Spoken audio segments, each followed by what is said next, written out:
Selamat pagi Bapak-Bapak, Ibu-Ibu, Saudara-saudari dimanapun berada. Shalom berkah dalam.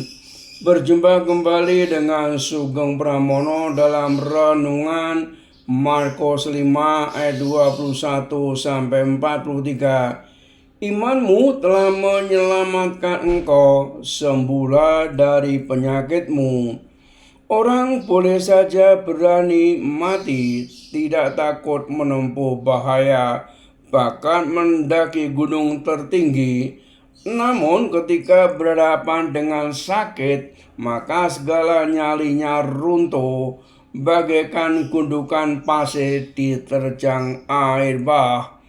Orang akan berusaha tenaga untuk kesembuhannya, kadang harus menempuh tindakan irasional.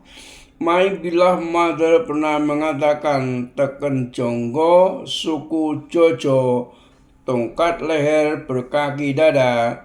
Ungkapan usaha sekuat tenaga, apapun akan ditempuh. Yesus berada di pantai Danau Galilea. Di antara kerumunan itu ada seorang perempuan yang menderita penyakit pendarahan, semacam haid yang berkepanjangan dan tidak teratur. Ada hal penting yang jelas bagi pembaca waktu itu, walaupun tidak dituliskan dalam kisah ini. Menurut hukum Yahudi, perempuan dalam keadaan ini dianggap menajiskan tempat yang dipakainya berbaring atau tikar akan ikut najis. Mereka harus menjalankan upacara pembersihan diri. Lihat peraturan terperinci Imamat 15 ayat 25 sampai 30. Jadi perempuan itu harus disangkiri dan dijauhi. Boleh jadi ia sendiri memisahkan diri. Hidupnya terkucil. Ia sudah menerima nasib dan putus asa.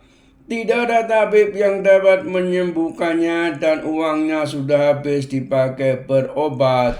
Tetapi kali ini ada sesuatu yang lain. Banyak telah didengarnya mengenai Tuhan Yesus. Dengan menjamah jubah Tuhan Yesus, perempuan tadi sembuh. Imannya telah menyelamatkan dan memberi kesembuhan. Sebelumnya seorang kepala rumah ibadah bernama Yairus datang, tersungkur di depan Tuhan Yesus dan memohon supaya Yesus dapat meletakkan tangan dan menyembuhkan anaknya yang sakit dan hampir mati.